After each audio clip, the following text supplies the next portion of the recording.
Oh my goodness. Welcome everybody to the XoneBros. This is your positive gaming and Xbox One community. This is podcast number 321.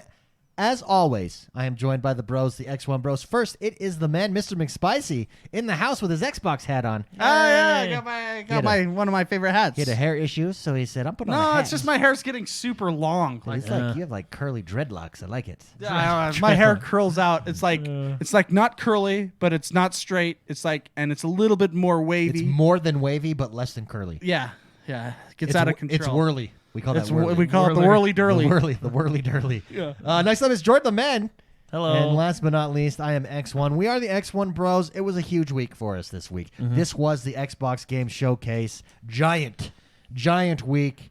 Let's just jump right into it, shall we? Before we jump into every single game, because we're going to jump into every single game. Yeah. That we saw. Are we going to ever skip one that you just don't care about? No, we'll probably discuss every single one. Okay, I got to go get my notes then. Okay. I wasn't prepared. My notes are over there by you over there. Okay, I'll grab it for you. Want me to grab it for you? Yeah, it's just right there. It's that red book. It's right behind me. There you go. It's that red book right there. There's your notes. Thank you. Before we jump into that, I do want to get just an overview of the Xbox Showcase. What did you think of it overall? What did you like about it? What did you not like about it? What did you wish you would have saw that maybe wasn't shown, or did they show enough? Overall, first impressions of the show. You don't have to go into every single game or anything like that. I just want an overview, 10,000 foot. Let's start with Jordan the Man. Jordan the Man, overall Xbox Game Showcase. Did it meet your expectations? Was it below your expectations? What was it for you? I liked it. They showed us a lot of games that are coming out.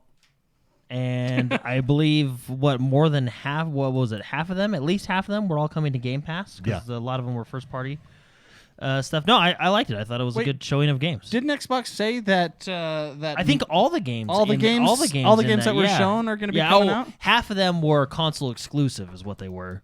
But no, all the games they showed are coming to Game Pass. So, I mean, what a value, right? Yeah, absolutely.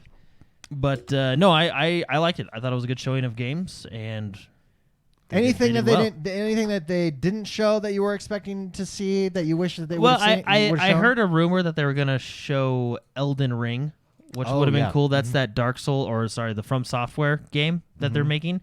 They showed it on their stage. I don't know if it was last year or the year before, but they showed like a teaser trailer.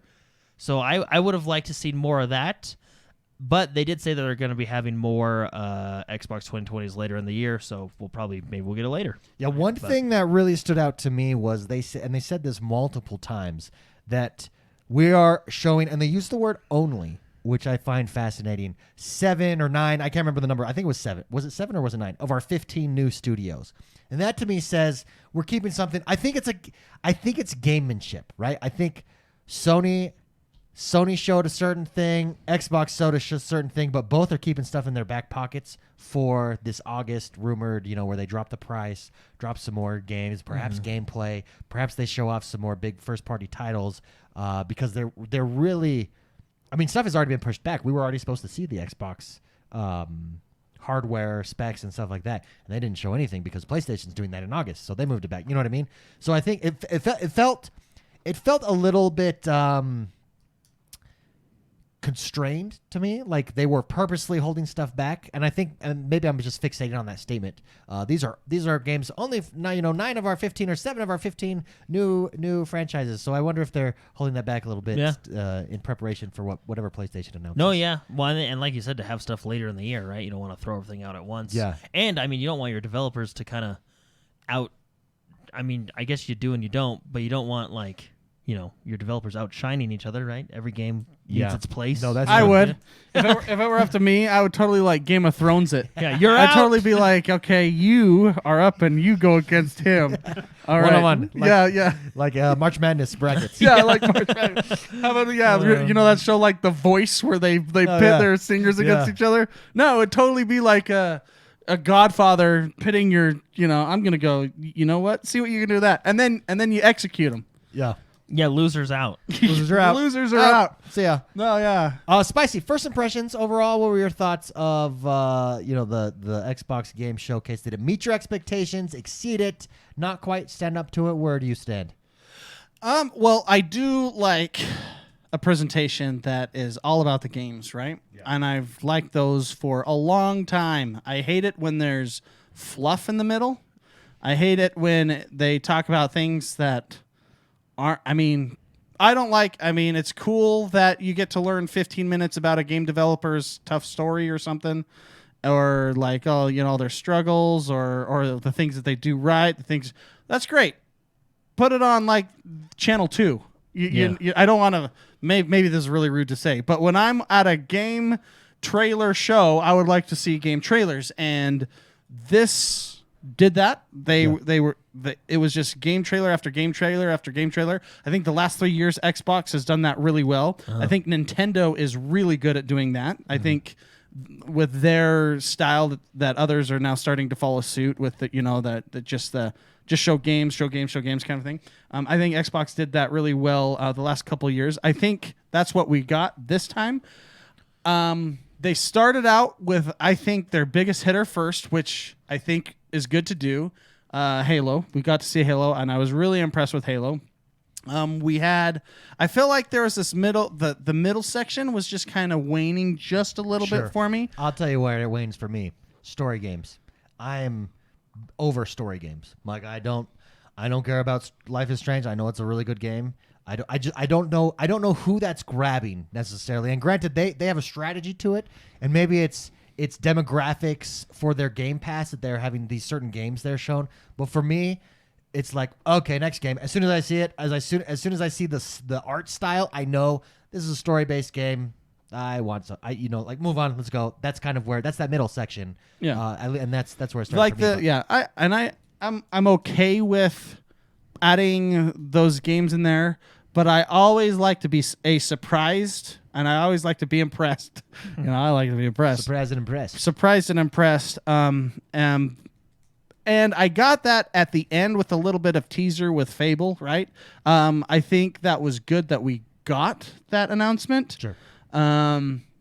Obviously, we wish we knew more about it, but the fact that we now know that a Fable is in development and we can see it on the Xbox, that's actually really exciting to see. I'd say overall, it was okay. It was above average. It wasn't the best one I've seen. It definitely wasn't the worst one I've seen, and it's just above average for me. Yeah, I felt like it was solid. It was it was good. It wasn't great, but it was solid. Yeah, it was. I enjoyed it. I got to see things that I wasn't expecting. I got to be impressed with some things. I thought some of the games overall, and this is really weird, but I thought that some of the games cutscenes were janky and not good looking as much, but when they showed the gameplay, it looked way more smooth, way more developed. Seemed like third-party platformers really had that feel. And we'll get into these during the segment, but the Gunk had that. Grounded had that as well. I agree with you. In fact, that was something that we discussed. Yeah, I completely agree with you there, which is interesting. I don't know why that's a thing, but it is. That's funny. Chad is saying the guy that doesn't like the fluff has the really fluffy answer. That's true. I'm going on and on. But anyways, I thought it was pretty. I thought it was overall pretty good. So, yeah. I'm really excited for. Yeah, I agree with both of you. I don't think it was knockout of the park, and I actually was expecting Microsoft to bring the guns. Like I thought we were going to get some big boy gameplay from new IPs, and what we got was very little gameplay. From many new IPs, it was a lot of story cinematic trailers, which is okay, which is good. It was decent. I'm with you. It was strong. It wasn't the best.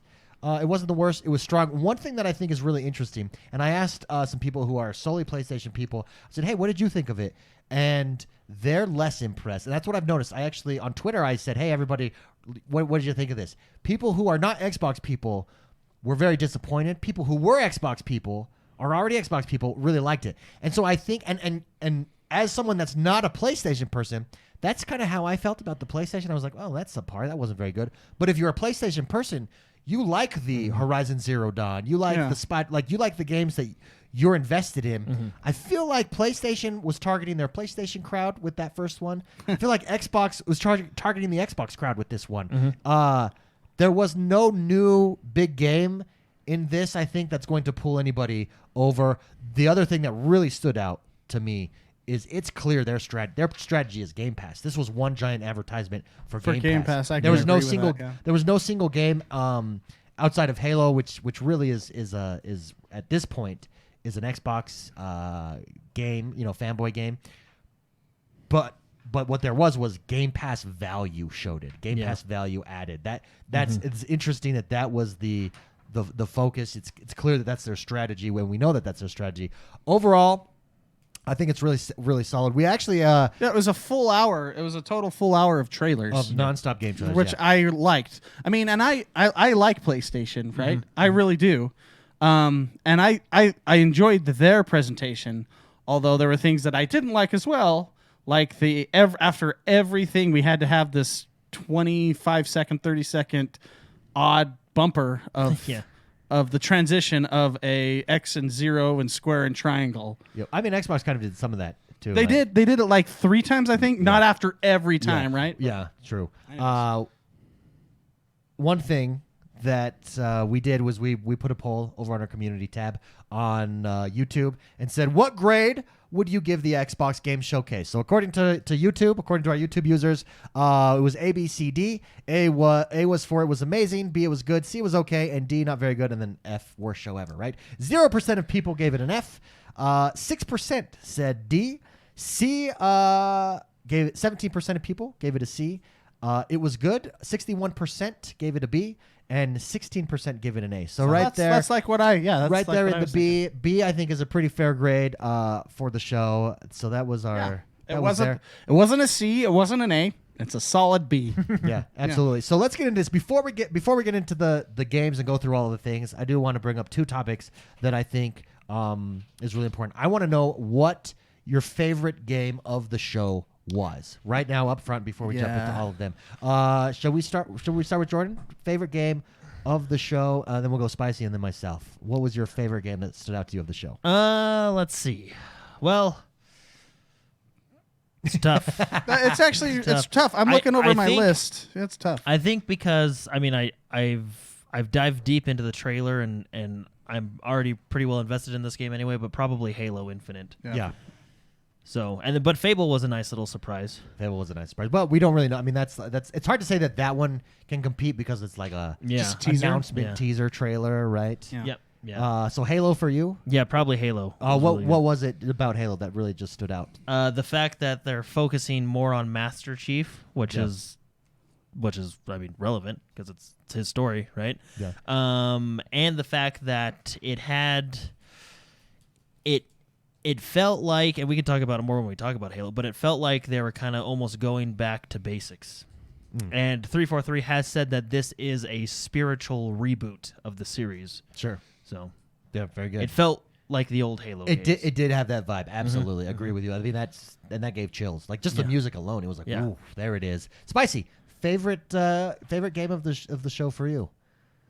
It's hard. It was a tough one. Yeah. I mean, speaking of Halo, I really loved how classic Halo it felt. Yeah. The gunplay, the setting, the atmosphere, the combat style, just everything felt like the original like Combat Evolved, right? And I love the music. Holy cow, it's so good. So that was a heavy hitter. I'm going over my list. I have to say, we didn't see a lot of Forza, but there were parts of that trailer, like when it showed they came downhill and they were turning. And you could see parts of the tire fall off, like the detail they're putting into that game. I would have to say, Avowed, the Skyrim-looking game, really caught my eye because I love Skyrim. I think that would be a lot of people's. What a lot of people are very excited for was something different. You got that sword, the magic. Yeah, absolutely. I thought I'm giving you a list of the ones that I thought should be on this list, and I'll tell you what I. Okay. I feel as though Crossfire X, believe it or not, the campaign very interesting looked excellent. I got a lot of like that Call of Duty Michael Bay style campaign vibes, right? And this is gonna sound weird. But Tetris.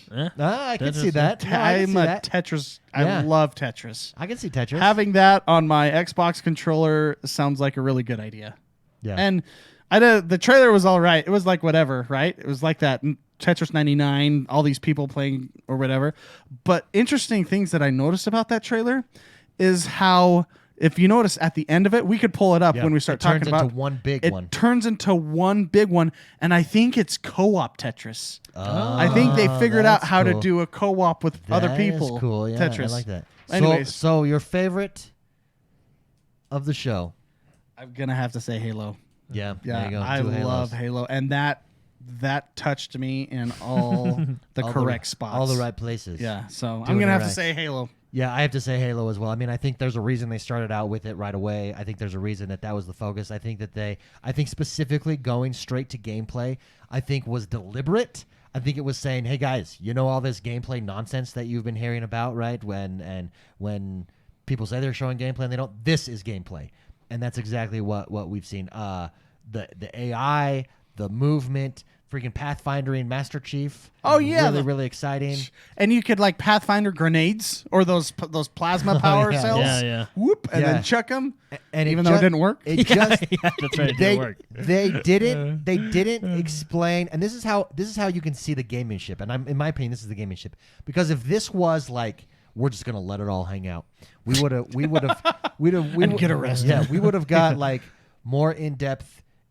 Here's how this gameplay is different. Here's what it is. Like, they really didn't go over anything. They just showed a short segment of a little series of a part of the map. Basically, is what we got. Yeah. With the drums that kick in.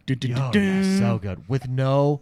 I mean, we didn't get multiplayer, and that's why I think they're holding stuff. I feel like PlayStation's holding back, Xbox is holding back, and I think in August we are going to get some more goodness. August, and then September probably some more goodness. And August is next month, right? Instead of one E3. Wow. I think it's in a week. Instead of one E3 event, the E3 event is being strung out over a couple months. But no, I agree with you.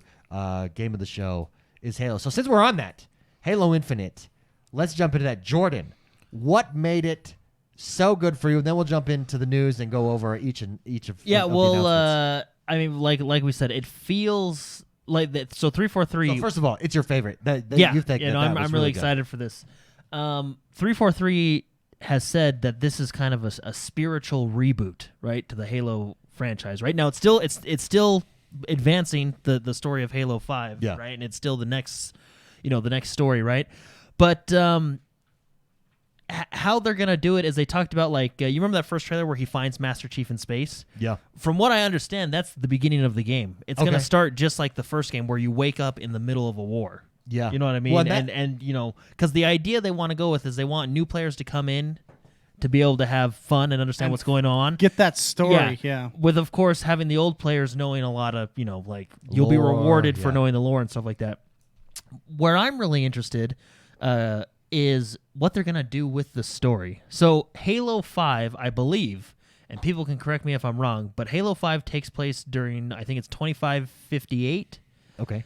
And this takes place, what was the date of the beginning? 2560? Yeah, let me pull it up. So roughly 167 days.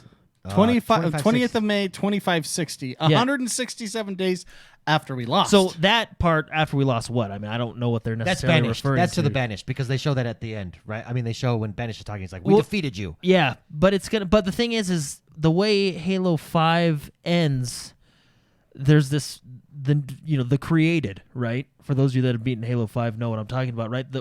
Where are the created in this? The Banished, he makes a comment at the end. The new leader of the Banished talks about how they teamed up with a faction called the Harbingers, right? So there's a lot of interesting stuff going on. And roughly, we're talking, 2-3 years after Halo 5, right? So what has happened since the end of Halo 5? Why is Master Chief, very fascinating story-wise, right? So, okay.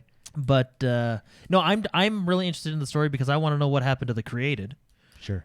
Which is Halo 5 story-ish, right?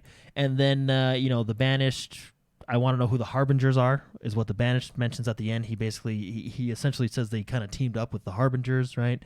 And why the emphasis on 165 days after we lost, right? Or 167 days after we... Anyway, very interesting. And where's the Infinity? I mean, there's a lot of questions, man. Thanos took it.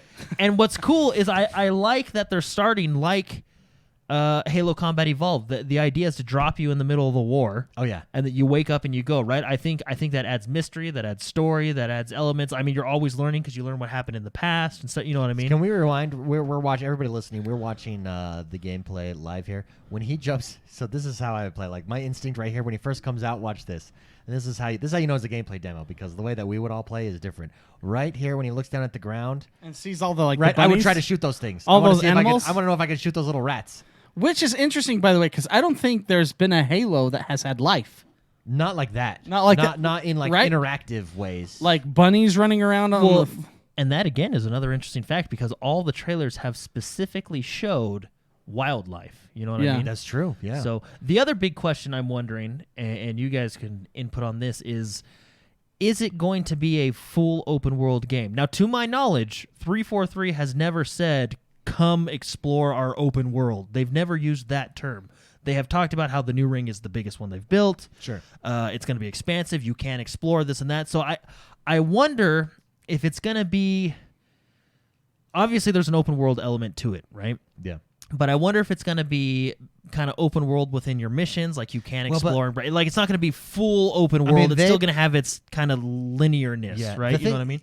The thing is, they go to the map, and if we just rewind slightly here, sorry. I'll go back and then we'll pause it. Yeah, and when they go to the map, what's interesting right there, see, like especially when they first pop in, if you just rewind it 2 milliseconds, when they very first pop into that map, if you hit play, watch this.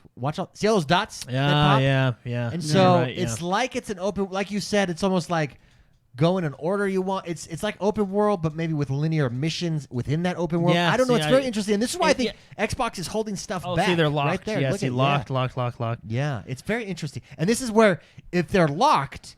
What does infinite mean? I don't think infinite just is the story. I think infinite alludes to the gameplay as well. No, and you, game style. Are you going to rerun these missions? For what purpose are you going to rerun these missions? And what exactly are we getting here with this? Oh, and you're probably right. They've not said open. You know what I mean? But they're alluding to the fact that it is. So I wonder if it's some kind of hybrid, maybe like a Destiny. Like you go into an area and that area is open to you, but again you're following your linear missions, or maybe this right here, like you see how it's kind of an island almost. Maybe that's your starting mission, and then slowly you unlock the rest. Like Far Cry? So it is open world and becomes open world, but you're kind of following a progression. You know what I mean? Yeah, there's a lot that we need to... Can I point one thing out, though? Go. That I noticed on like my 5th watch through of this. Do you see that middle tab right there in the middle? Upgrades. Yeah. So I think RPG system. I think what we're gonna do is just my theory, right? I think the grappling hook is gonna be a part of your upgrade system, stuff like that. Obviously, there's gonna be some upgrades.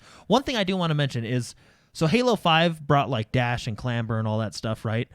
I noticed in this demo they used the grappling hook, but they never dashed. I think Master Chief slid one time, but they never dashed. You think dash is going away? Well, I wonder because if you take dash away, it almost slows down the gameplay just a little bit, which I don't think is a bad thing, right? I mean, not every game has to be like Titanfall and Apex where you're running and jumping and all this stuff, right? And I think, I don't know, maybe dash is still there and they just haven't showed it, but I'm not against it, right? Just having that grappling hook that's probably on a cooldown, you know what I mean? Which, again, kind of makes it feel modern, right? Yeah. But also has that classic Halo feel where you're not flying everywhere, still, you know what I mean? Yeah. But anyway, that's just another theory, but... Yeah, I don't see Dash, I think, improved Halo 5 multiplayer. It made it unique. It made it, that you could not unique. It made it conform. Yeah, well, I guess conform. But the exact opposite. Unique in the Halo in the other Halo multiplayers, right? Compared to with that dash. And I'm not saying I liked it because it did keep the traditional Halo feel, but just added a little bit of speed there with the dash. Yeah. And I'm not saying I'm against dash. Like there was nothing wrong with it. I noticed that they didn't use it here. You know what I mean? Hey, can I show you one thing that I noticed that I thought was a cool little detail? Yeah, go ahead. So go all the way back to the beginning where he right after he shoots the grunts. Okay. So the first grunts? Yeah. And maybe this will be my the very first grunts when he walks out. And maybe this will be my first controversial comment. Oh, controversial comment. Here we go. Okay, Here we go. Number one. So I saw a lot, and it's not everybody. I saw a lot of people talking about how the graphics aren't very good in this game, which, I mean... Aaron Greenberg did address that. But I don't think they're bad. No, it's not bad. But watch this. Ready? Watch the number when he turns into the sun, the 36, right there on his assault rifle. Watch the plastic. when it shines in the sun. See how it changes? Oh, beautiful. So I mean, just little details, right? But what I wanted to talk about is I feel like, and I had this conversation with our younger brother who also disagrees with me because he felt underwhelmed with the graphics of Halo as well because it's being advertised as a Series X exclusive, right? Aaron Greenberg did address this. Should I say it? Yeah, go ahead. Okay, so sorry. And then you can tell me John O'Mann's criticism. Well, no, I mean, yeah, okay. Okay, go ahead. No, go ahead. First? No, Sorry. you go first. You go Okay, first. okay, I will. You guys are being so polite to each other. Usually please, you just please cut do. each other off. Please. So Aaron Greenberg said this was an early build, like that. That's why he says in subsequent, as we reveal more, you will see what this was. This represents an early build of this level. But the right? thing is why are you ashamed of this build? Like, it still looks well, good. I think the textures You know look what I mean? good. I think where people complain and the drawing part is when you get up close with the bad guy. I don't even know his name. Oh, Atria or not Atriox, Atriox, but but he's like his minion yeah. there. Up close, that's very bland, right? Like that Well, doesn't but look here's that good. here's texture my, wise. Here's my thing. So I feel, and this is where I get controversial, and everybody can disagree with me. Where we're at now with graphics, I feel are at like a high point. I mean, look at games like, you know. Look at games that suck. Yeah, look at Everything is pretty nowadays. Yeah, I mean, look at Red Dead Redemption, gorgeous Well, game, right? that's a game that sucks. But But you chose like one of the best games. Well, let's just say Red Dead Redemption, right? Even if you take a game that's old like The Witcher, it still looks good. Oh, yeah, you know it's what I mean? beautiful, yeah. I feel like we've reached a point where, and I'm not saying that graphics won't continue to get better because I believe they will, but I almost feel like we're plateauing with graphics. I feel like graphics will increase over time as of course you get used to the hardware and stuff like that. I don't think it's going to be giant jumps like we're used to, like from Xbox to Xbox 360 and even 360 to Xbox One. Right? I kind of disagree with you there. Because we're now getting like hardware acceleration with like ray tracing and stuff like that. I think this is the time where we're going to see a little bit more than normal. But I totally get what you're saying. Yeah. I feel like with the hardware acceleration that is now becoming part of consumer hardware, like what I mentioned, I think we're going to see a pretty good jump pretty quickly. I don't think it's going to be that quick. I think like if you I think it will. I think ray tracing obviously improves your game and it looks better. I think ray tracing alone. Yeah, but again, let's take a game like Red Dead Redemption 2 without ray tracing. The game is still gorgeous and can stand. You know what I mean? Like Spicy said, even bad games look good, right? Well, like yeah. But that's yeah. Basically my idea of it, Sure. which you both disagree with, which is fine. Everybody's like going John to. Owen's right. I think we agree with you in a different way. No, I just think graphics. Plateau is a bad word because it means they're going to stay stagnant, right? I think they're going to increase little by little, but I just don't think it's going to be a big jump like it was. I think we're going to see a true next jump here, right? Like, here's what Aaron Greenberg said in an interview with Inside Gaming. Xbox marketing GM Aaron Greenberg responded to criticism about Infinite's graphics, saying, quote, "Listen, we're in the middle of a global pandemic. It's July. We're far from launch from this holiday. You're seeing a work-in-progress game." He said, "It's very hard to show the full power and graphical fidelity of what the Xbox Series X will be able to deliver for you over a stream. Go back and Correct. look." They did release a separate YouTube stream after the fact. He says 4K one. Yeah, he says go back and look at it in 4K 60 frames. Well, even so, and watch it there. I'll even add to that. We're watching like H.264 compressed footage on YouTube. That's just how YouTube does it, Sure. right? It's compressed. We're not going to at all in any way, shape, or form see what's completely possible with the hardware. Now, having said that, I do think, and it's right here, I think, where you really see like it's not that graphically impressive, and where I think a lot of the criticism comes from when you're up close on this face thing. I mean, I think there's games that do look better, and I think even in this conference there were games that looked really pretty. Forza, for example, in comparison, but I think right here it lacks that detail. That I think everybody was expecting to see. So, but I think we're going to see it. Absolutely. I don't think this is what the game is going to look like to us on our Xbox Series. Anyway, X. but what I was getting at is I think we're going to get. Never mind. What? Oh, well, I was going to say, because like I said, I think graphics are going to slowly increase rather than the big jumps that we're seeing, right? Yeah. But I think what's going to happen is with the hardware we have now on the new consoles, we're going to see more what would you call it? Features like if you take a game like The Medium, which yes already looks really good, but is now rendering 2 worlds at the same time. Yeah, we're which going is to not. see. You know what I mean? Like We're I gonna think see you're them going to not see just more unlock stuff graphics like that, right? necessarily, but how the game works. Because I and think AI and stuff like that. I mean, it's like. I mean, what did Bill Gates say about processors in like 2010? Didn't he say no? Yeah, it's almost like we're limited to. He thinks that like the actual speed of the processors is going to max out around 7 gigahertz or something like that, right? And this was like in 2003. This was a long time ago. Yeah. But he says what you'll see instead is multi-core, which we saw that. Yeah. So instead of one being fast, you're going to get multiple ones being able to handle higher loads. And see, it's right here. Like it's that. There's like no detail, and he says that it's a work in progress. Yeah. You see it right here. Like that dude's face is gonna be way more detailed than that. Yeah. No, anyway, so that's just my theory on graphics. So I think what you're saying, Jordan, is you think that graphics, as developers learn how to unlock the Xbox Series X full potential more and more, we're going to see better and better graphics later on in the generation, right? Well, no, what I'm saying is I don't think it's going to be as big a jump as okay. it was from Xbox to 360 and so on and so forth, right? Okay. I think of it like City Skylines. You can build tall or wide, right? I think we're building wide right now. No, see, I think Rather that we than are. tall. I think we're actually going to see one of the Big biggest jump. jumps we've seen. I think ray tracing is going to help a lot, right? Because it's all your lighting. Oh yeah. But I mean, you're already at a point where you're pretty much at, almost photorealistic graphics, right? Until like in 1 year from now, when we go back and look at Xbox One games, and we're like, oh, that looks. I'll give you a prime example. Vigor on the Xbox Scorpio, and then I go back and play it on the Series S. Looks terrible. Like you're like, oh, I've just grown used to this. That looks like shit.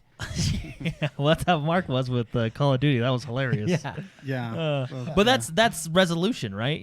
More power means more but resolution, that's a which part of does graphics, make it yeah. look better, right? But I think ray tracing is going to be a big thing. I mean, of course, it's a huge jump with Minecraft because look at Minecraft, right? But I think with games like Halo, it's going to improve it. I just don't think it's going to be a huge jump like from the previous consoles, which makes sense because we're going to like a cell phone style generation, right? So your favorite part of what is your favorite part of, because you really liked the multiplayer, what's the thing that stood out to you the most About what? about the Halo trailer? Oh, the fact that I'm interested in the story, like why did we lose the war, right? Yeah. Because Master Chief was asleep. Yeah. That's why we lost the war. Why are we not I know why the Banished are anyway. Why are the Banished more of a threat right now than the Created, right? Like there's a lot of interesting things where basically the absence of the Created, which you'll learn about when you play Halo 5, right? It intrigues me. Basically, and the fact that he talks about there's just a lot of little stuff. He at the end he talks about them essentially teaming up with this faction called the Harbingers, right? So it's just very interesting. The thing that really stuck out to me that I really enjoyed about this trailer was how the AI interacts, right? For instance, you guys pointed out when the Banished drop and come and run at you, he shoots them in the knees, and then he they stumble forward, or the way the movement is. I think they're really showing off. Halo has always had great AI in their enemies, how they react with the sound as you're walking down and you hear the grunt off to the right, like taunting you or calling you. And then one of the Banished actually throws a grunt at you from across the map. That's suicide grunt. Yeah, suicide grunt. Kamikaze you. I just think all of that looks next level. I think it looks really good. And then you add on top of that this what looks like an upgrade. I didn't even notice in the menu that there was that upgrade system. But I think the way that the AI is going to interact, that really got me going.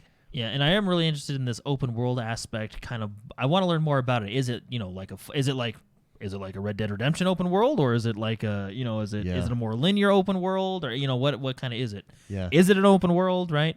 Spicy, how about you? What did you think? You said this was your favorite trailer. What really stood out to you here? No, just how classic Halo it felt. It really did. Yeah. Do you think that's because it starts off outside in this outside world? It's the same way Halo Combat Evolved started out. It starts out in such a calm way and then ramps up.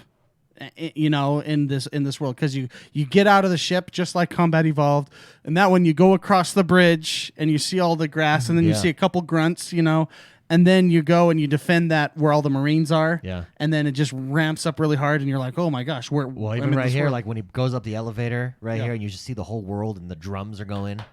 Yeah, I think it has so much. They are catering to their core audience hard, and by so doing, they're going to get a lot more fans of the game because of just how this game plays. Yeah. Like how the original Combat Evolved played.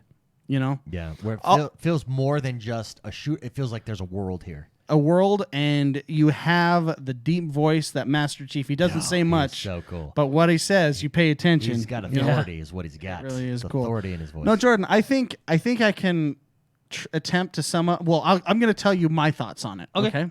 This is We're talking about the graphics. Talking about now. graphics. Oh, graphics? So I think in previous generations of consoles, let's take like the Nintendo 64. You go from like the 16-bit Super Nintendo, the jump to 3D worlds and everything. I think that is more like a harsh curve, like a hard.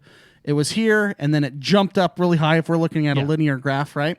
I think what you're going to see, not in the first 6 months of games, but you're going to see not a harsh jump, but a curve. If that makes sense, it's a bevel.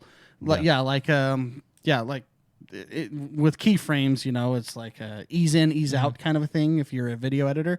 But it's going to curve up, and you're not going to see it so drastically, but you're going to see as people get used to this hardware, as developers get used to this hardware, in 2 years, I personally believe that there's going to be a big jump in graphics, but you're not going to notice it as much because it's not such a harsh hit. It's going to gradually curve up and ramp up, I feel. Yeah. Because, I mean, like games, the last like 10 years of games, I think where people have been improving is animations, is facial expressions, motion capture, standard basically. Even the facial capture when they have actors come in and speak, and then they just capture that over. L.A. Noire, perfect example. Like that was Rockstar, right? Yeah. Like I said last week, pushing the envelope. I feel Rockstar every time they come out with a game, they change the industry. I totally believe that, but I feel like that is now established. And I feel like now that we have all that, I think you're going to see.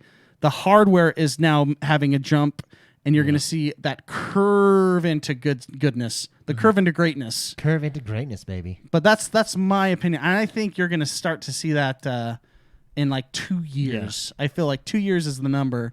And 3 years, I mean, and that's how it's been with every console. Well, yeah, I mean, like Halo 4 looks better than Halo 3, right? Because correct, exactly. Or look at Gears. Look at if we go back to the Super Nintendo days. Look at Mario World versus Donkey Kong Country. You know what I mean? It's beautiful to this day. When they when they figured out the limitations of the hardware, how to cheat it, how to cut corners, optimize it, right? Anyways, that's my thoughts on the hardware. So I'm really, really excited for this game. Just in closing, Aaron Greenberg, in closing that conversation about the Halo Infinite, he said, the other thing I'll just say is this. This is just talking about the graphics. It is a work in progress. I can tell you because we see build check-ins every single week, and they make progress week after week. So between now and holiday, it's just going to get better and better, unquote. So, and we're going to experience not on an H.264 codec compressed and transcoded by YouTube. Yeah. You're going to see it in full fidelity on your 4K HDR screen with I do the have frame a rate. question, though, about that comment. And I'm not saying anything. I like Microsoft, obviously, but why didn't they put a watermark on it then? And I'm not trying to say there's, conspiracy. A watermark on what? Because build in progress at the very beginning, like they did with pretty much every other game in the show. Yeah, that is a good question. I don't know. I don't know what makes them decide whether or not to put that and what the details. I mean, at the beginning they said play demo, but I mean, you know how usually they say this is a work in progress, subject to change, right? I would assume that that's the case with a demo. No, I mean, maybe that was right. They do put that, but they put that on other games during the show as well. I wonder if it's a marketing thing, or I wonder. So I think I wonder. And again, I'm not trying to. I'm just saying. Well, I don't think this is subject to change. I think it's just subject to improve. Right? That's different. Well, then why did they put that watermark on? It's subject to improve. No, it's just a question. And I actually really think the game looks great. No, yeah, and that's what I'm saying. I don't think the game looks bad. Like, even if you just look at his facial animations, right?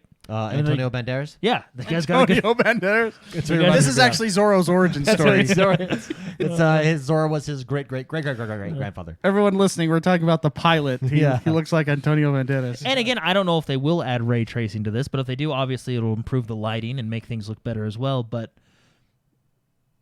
I don't know. I think it looks good to me. Yeah, and if you're overall- running at 120 frames or 60 frames, 4K is what they said. Again, overall, if you're a fan of Halo, if you're a fan of Xbox, this gets you going. This gets you going on Looks something good. fierce. So there you go, Jordan. Let's just go over it. Let's go over every single thing that we saw. We already have went over Halo. What did we so see Halo, next? the very next one was State of Decay 3. State of Decay 3. There from we go. Undead Labs. Not a gameplay trailer, a cinematic trailer, but a very interesting cinematic trailer. Yeah, very interesting. Very alone here. Dark, all alone in the woods. Her scream is scary as. Yeah. Basically, if get you're out. listening, what happens is she's sitting at a campfire. Yeah. A wolf comes up to her and she screams at it. She wolf screams it away. Yeah, she wolf screams it away. She shows up that wolf. Yeah.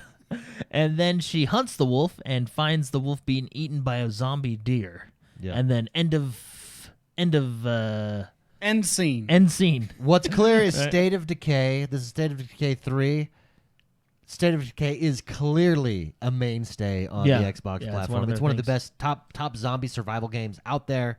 And that's what we don't know anything about gameplay. We don't know anything other than State of Decay 3 is coming. They usually hide stuff within these trailers, right? So I'm sure zombie animals will now be a thing. That'll be now be a thing. That'll be a Zombie thing. deer. That Zombie are deer. stronger than Maybe there will wolves. be a zombie juggernaut Yeah. or a zombie deer A juggernaut. scream but- power ability. Oh, scream power ability. Yeah. Fuzro dog. Yeah, that would be funny. That's what we'll see there. So, That's what we'll see there. but Anyways, State of Decay 3. If you're a State of Decay fan, super exciting. No, what I want to see out of this game, we talked about it before the show, but I really want to see, like, did we already talk about it, like the Destiny style multiplayer? Yeah, No, I would like to see, and we were talking about like Destiny style PvP, but to have like the Destiny, it's like an MMO but hybrid MMO And style. you could do it in a State of Decay world. In this game. Yeah, Totally. You could do that. Absolutely. This perpetual world of survival. I wonder if there's a way to do it like a sandbox, but you know how in Red Dead, what you want is your own house? I wonder if there's a way to have your own house on a map somewhere where other people can see it and try to loot it, and you have to protect it. Like a Fallout 76. You want Fallout 76 in State of Decay. Or Rust. Or Rust, yeah. Or a Rust. I mean, that State would of Decay make is that- set up for it. That would make this game a little bit more intense than I would like, but that's kind of the fun. You know, a game that slightly gives you PTSD and turns on your fight or flight senses like a good zombie game should, you know? Yeah. How I really feel like a game like a MMO style, but a hybrid MMO, because I don't think you can go full MMO on this, you know what I mean? But just that where you have to protect your stuff, or you can ally and have good PvP in it. I think this game would be perfect for that. Yeah, because the previous two haven't had PvP from what I know. No, I don't remember. At least I haven't played any PvP mode in it. We played co-op.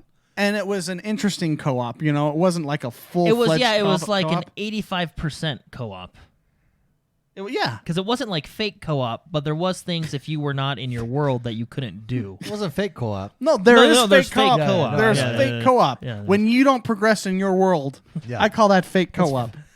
Fake op. Why would I go help someone else when I could just play in my own game? Yeah, I know. It kind of like defeats the purpose. It's true. No, so yeah, State of Decay 2 was an odd one because it was like your 85%er. You know, it was 85% co-op Yeah. because you couldn't do certain things if you weren't in your world, but you still had access to all your stuff. So I mean, it was good. It was a good compromise, and it was fun playing co-op. But if we can get it to where you're always progressing, like Dead Rising did a perfect job with co-op, and I don't know why more developers don't feel like when I got everything I did in Mark's world, I brought back to my world. We did. The only thing we had to do in State of Decay is just match up our missions and make sure we were on the same mission, so we both progressed. Yeah. But as we both progressed, I went back to my world, And you had it was there. You know, everything was progressed the Yeah. same, right? So. No, I want real co-op. And that was real co-op. But yeah, chat. FCOOP or RCOOP? Yeah. Fake co-op or real co-op? That's hilarious. Sorry. Oh, did you have something to say? I was just going to move us on. Oh, to the yeah, next game. Forza Motorsports. There we go. Forza Motorsport. First of all, it's not Motorsport 8. This is technically 8. It's not. We're dropping the number. Why did they drop the number for State of Decay?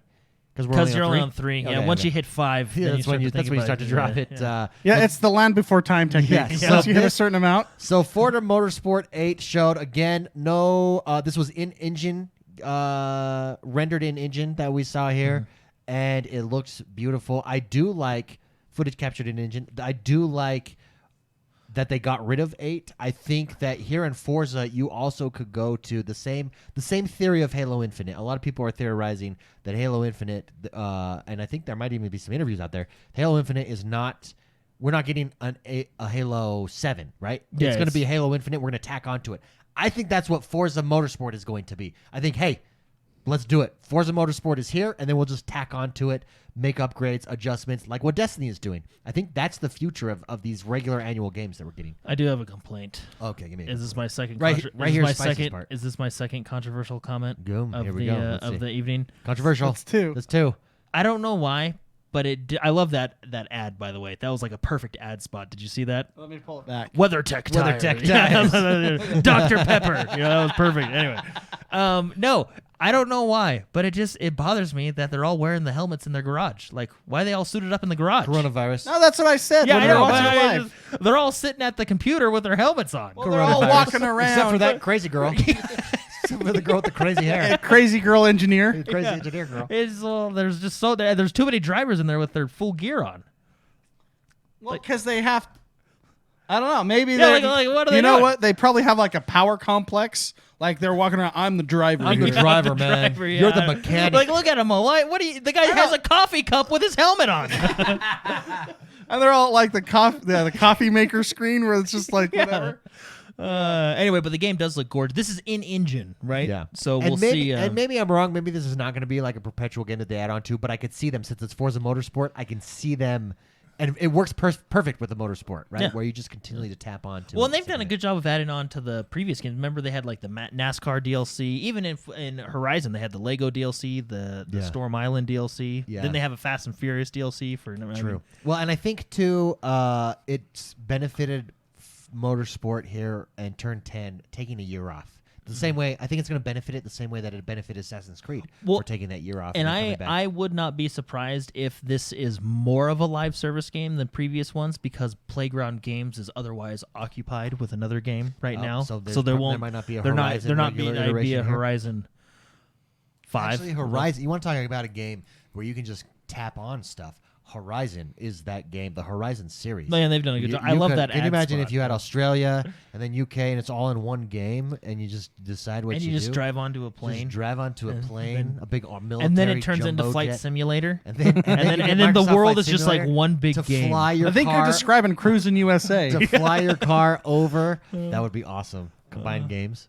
That would be super cool. All games live. I want to within one point world. out the part where the rubber flies off the tire on the turn when it hits a groove in the road.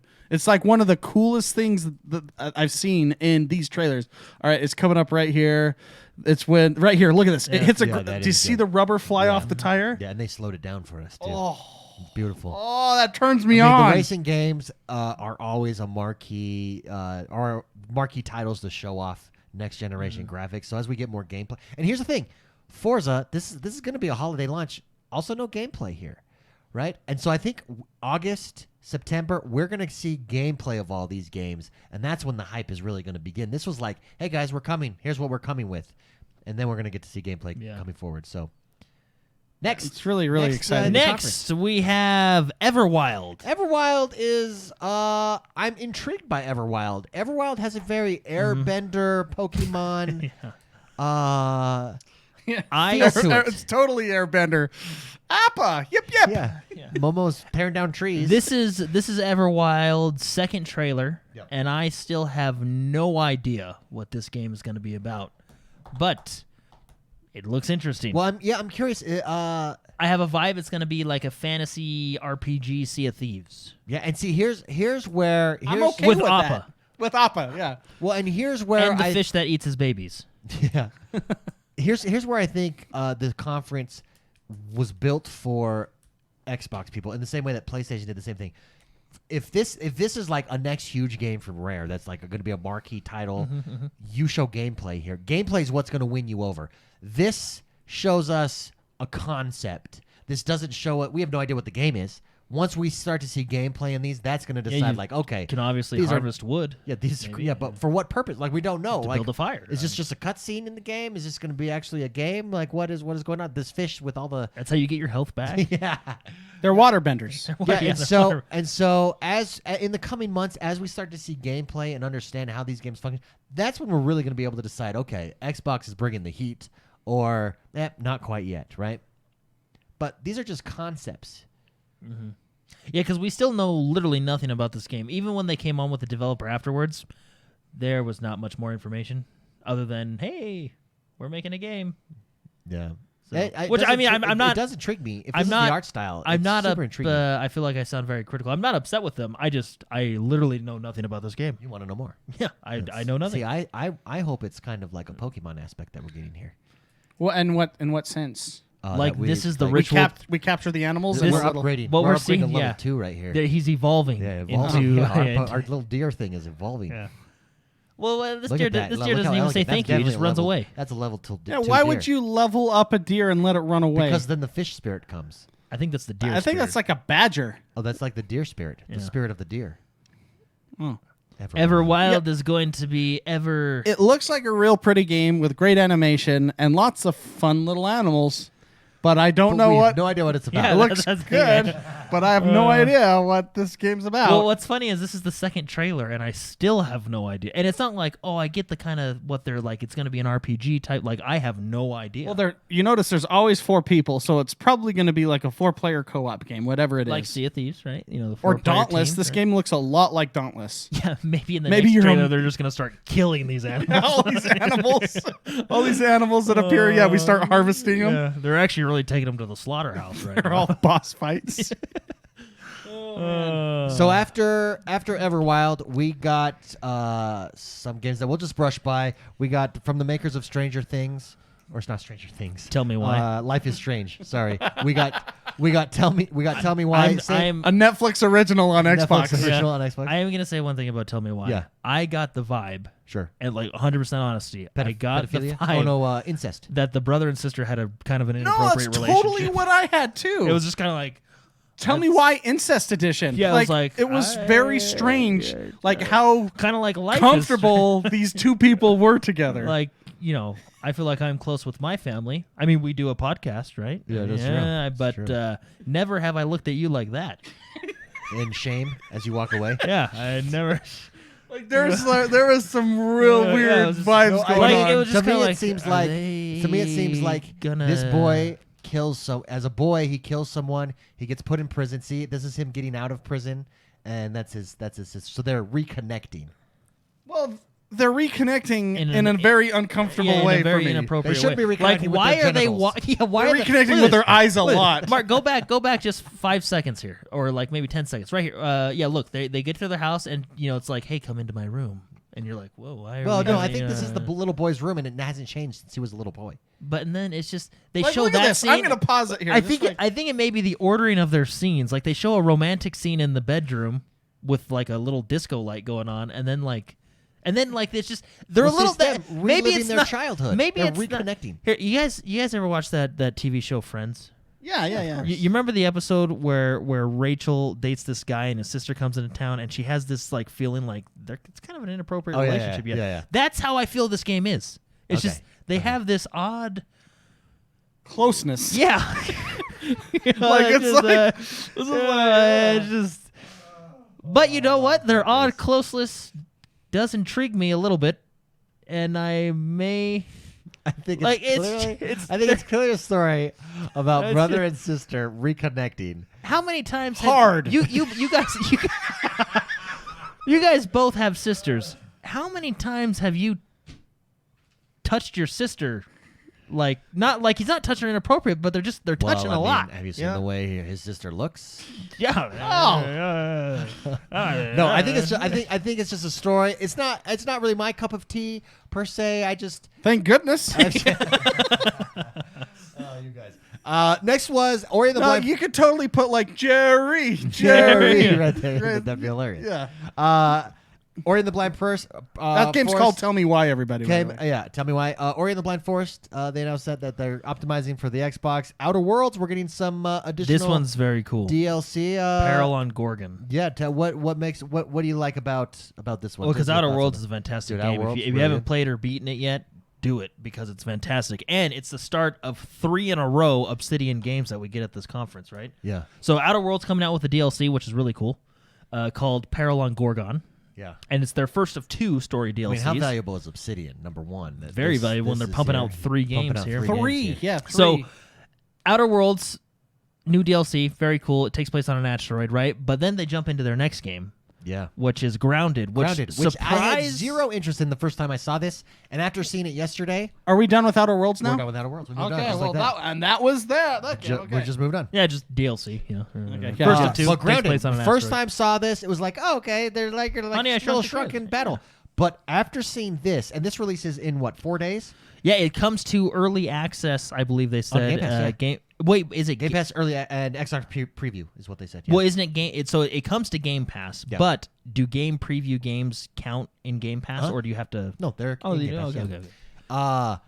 After seeing this actually looks really interesting to me. I think it looks really cool. It's it's survival-esque. I do have a question on it that I would like to see clarified, because look, you're building like a survival thing. Think Ark Survival Evolved. Yeah. It shows very like 4-player co-op type of thing here, or you can leave your players. Are you going to be on a? Is this if this is on a server like an Ark Survival Evolved? I think that'd be really cool, but I don't know. Maybe it's not. Maybe this is very story based, and part of the story is building up your base.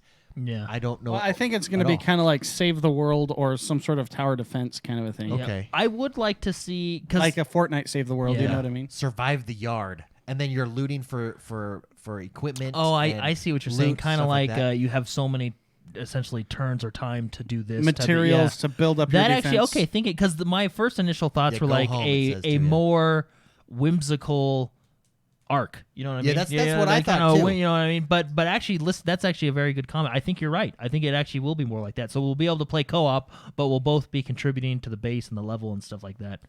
It looks Yeah, and interesting. you probably have to go out to get materials to improve things, and that's where it gets, the risk reward. This is one of those games where I feel like Hidden gem, maybe? well, no, the cutscenes Oh, yeah. not don't as- look very good. Yeah. But when you're actually seeing gameplay, it looks really good. The gameplay intrigues. Yeah, absolutely. I agree with you. I'm very excited. Obsidian. Now, the thing about building, though, is I do like buildings to be permanent structures. So if it was kind of like an Ark type game where your building is always there and you log into the world, I think that would be cool too. I'm just saying, Yeah, it just is interesting. I'm very excited. This comes in 4 days, guys. Yeah. So. Oh, Game it preview. really? Yeah, Yeah, 24 28th, days July away. 28th. Oh, so. she got nailed by that spider. Ouch. Oh, beautiful. So, Beautiful. But, that brings us to the third Obsidian game shown here. So we had Outer Worlds DLCs coming, Grounded coming in 4 days, and then the big game they've been working on. This is the game that they said themselves. Microsoft asked us, what game is our dream game to work on? This is it. Avowed. Run us through Avowed, Spicy. Well, I mean, what we know from the trailer is we see some archers. It's like a medieval time period, right? And they shoot the arrows, and then it hits like some Skeleton. undead person. Yeah. But then after that it goes into this first person view of, it looks almost like gameplay, where you pick up a sword that has all these runes all over it, Yeah. and then you see your left hand start to glow like you have mage powers, right? Totally looks like an upgraded Skyrim. Yeah, Way really upgraded. does. And Skyrim, that's when my nipples went hard. Yeah, this Very game, hard. I think for a lot of people, this is the game people Like this right here, yeah. are most intrigued in this show. Imagine having a Skyrim that was built today. Oh yeah, You know what I mean? So that's why that one scene right at the end when you saw the sword and you have magic and you have your sword, Yeah. and it looked the way that it did. Really excited to have a game like that. Well, and the other part too is, It's got to be an RPG, right? It's got to be all that, Yeah. because Well, that's what these. and the other part too is the size of that castle wall that they're on right here. I think what they're doing is showing off world. Like, look at this world that you're in, that you might be able to Open explore. world? Yeah, huge, massive battles here. and then you come down, and you're clearly getting ready to fight some sort of boss fight here. Do you know what I just realized on that 10-mile shot that we just saw? Like, by the way, the arrows, those are some good archers. Yeah, those are beefy, to like aim beefy like people. they were in Rohan and aimed right in Mordor. Oh, yeah. You know what I mean? But that arrow like curved at the that guy curved the shot. Watch this arrow slightly lean to the right. It did. So he curved it. That's an archer I want on my team. Yeah, look at You know what I mean? See, like curved it and then went straight that. in. Skeletor had no chance. Basically like a bowler bowling, and he's curving He that twisted ball, his hand twisted as his he let go of the wrist string. right at the end. He curved the bullet, man. Yeah, this game is very exciting.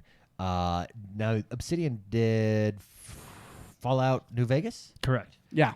Take that and what they did there and throw it into a modern fantasy world Where Roman soldiers make where sense. Roman soldiers make sense with magic. Maybe this game, maybe Avowed could just be renamed Spellmonger. Spellmonger. Hey, he's got a mage loosely blade. based He's got a on, yeah. mage blade, He's right? totally sporting a mage blade. And yeah. what he did is he hung a cantrip right there. It's getting ready to go. Defensive. He hung a defensive spell. Here we go. Boom. There we go. Yeah, that rune. All right, Oh let's yeah, go. There dude, we this go. game looks It so does good. look really good. I'm excited Look to see how more good on that it. looks. Yeah. I'm really excited about this game. I don't know what it is, but I'm really excited about it. We then saw another story game that I just like to brushly pass by. If you like these, fantastic. I don't think we need to spend much time on them. Dusk as Dusk Falls looks like another interesting story to have. This one takes place in New Mexico. Looks like there's lots of characters there. And then we got into Psychonauts 2. I think Mark described it best yesterday. Yeah, it's spicy, dude. What did I say? You said, how much acid do you have to be on To play To this make game. this game, no doubt. Like, because this is the Jack Black, Tim Yeah. Schafer game, right? Yeah, Which they make good games, by the way. They do. They do. So I'm gonna go ahead and skip ahead in the trailer a little bit because this is one of those games where you see the cutscenes and it looks like kind of janky, but then when you see gameplay, it looks good. But this is like an Alice in Wonderland style game. Oh, yeah. And I don't going know if down you've the ever rabbit hole, have yeah. you ever read that book? No, but weird. I know it's very you tripping on acid. It's extremely weird, but very profound. Like every page has stuff that you highlight and like, oh my gosh, that's a good quote. But I can't remember the author, but he had to be on acid to write that story. I feel like this game is the same thing. I think that it's going to be an excellent game, but you had to be tripping balls to make it. Also, Jack Black's a decent singer. Oh yeah, he's really good. Yeah, he's good. I mean, that was good. he's known for his voice in many circles. Well done. Well In done. many circles. In Well many done. circles. I mean, he's parts of several bands. So After that, yeah, look at this. You gotta be tripping balls. Like, look at this. Just to get but that look vision. how pretty this is. Like when it actually shows gameplay, it looks very good. yeah, it does look good. It looks really good. Here's another one where I think gameplay looked better than For sure. A lot more vibrant, very cool, very interesting. Stalker 2. Sorry, before we get to Stalker 2, which is a big one. Destiny actually, and I feel like this announcement kind of went under the radar a little bit because we already know about Destiny. There was a Destiny announcement here that I actually think secretly is a huge announcement, and here's why. So Destiny is coming to Game Pass. You get access to the DLC, right? You get access to the new expansion and the newest expansion. Of Destiny, if you have Game Pass and Game Pass Ultimate, unlocks it in Project X Cloud, right? So you'll be able to play Destiny anywhere, however you want. I think this is huge, and here's why. Destiny is a big game. Destiny's got a lot of fans that only play Destiny. With Sure. that announcement, knowing that you get it on Game Pass Ultimate, you get all the DLCs. As a Destiny player, how do you play anywhere except for on Game Pass? Because you get it with the PC. You know what I mean? You can play it on your PC, you Game can play it Pass on Ultimate, the yeah. Xbox. Cloud. You get all the DLC, you get everything. You don't have to pay that extra money. I also think this dumped all over Stadia. Why now do I buy Stadia at all? Yeah. That was the big selling point, right, with Destiny. But Yeah. I think this is actually secretly the same way Crossfire was at E3, and we were like, well, okay, Crossfire, cool. I think this is secretly a really big move for Game Pass. This kind of highlights the entire conference right here summed up in Destiny. The value of Game Pass is so huge. How do you not just have Game Pass? Whether you have an Xbox console or not, how do you not just subscribe to Game Pass? Yeah. And this is what this Destiny announcement does for me. Thoughts? No, I think you're right. I think it's secretly a big announcement because people may not be excited. It's like, oh, Destiny's been out forever. What is this? But it coming to Game Pass with all previous DLCs and the new Destiny, the new Beyond Light. Beyond Light, DLC they will that's have coming instant out. access to Beyond Light. You don't have on November 10th. You don't have to buy the game. You Yeah. just, that's Have that, and if you're a primary Destiny player, like, well, I only buy 2 expansions. Is Game Pass worth it? Yeah, it is, because on the offshoot that you take a break from Destiny, you have access to all these other games that you can jump out and try for a little while and then go. Very, very big move. I think I think so too. This is a very big move, and again, it underscores, I think, the theme of this this conference shows Microsoft's strategy, and Microsoft's strategy is Game Pass. And okay, people will get mad at me for saying this. Oh, or David's controversial. Yeah, because they'll say this is a fanboy statement, and it's not a fan. I don't mean this. Why would I play Destiny on the PlayStation or Stadia or wherever else you can play it, or just the PC without being on Game Pass? Is my point. Like, well, I'm gonna say if your friends are on those consoles and that's who you play with, that would probably be the only thing keeping you there. But from a value perspective, well, I'm gonna go ahead and say people that wanted to play this game have already played it. What Game Pass is going to do is introduce 10+ million more players to the community. Yeah, but also, I mean, you're getting the latest expansions here on Game Pass too, right? So That's Beyond the Light, big- that's yeah. the big selling point. Is it's not just play all the past expansions; it's also dropping on Game Pass.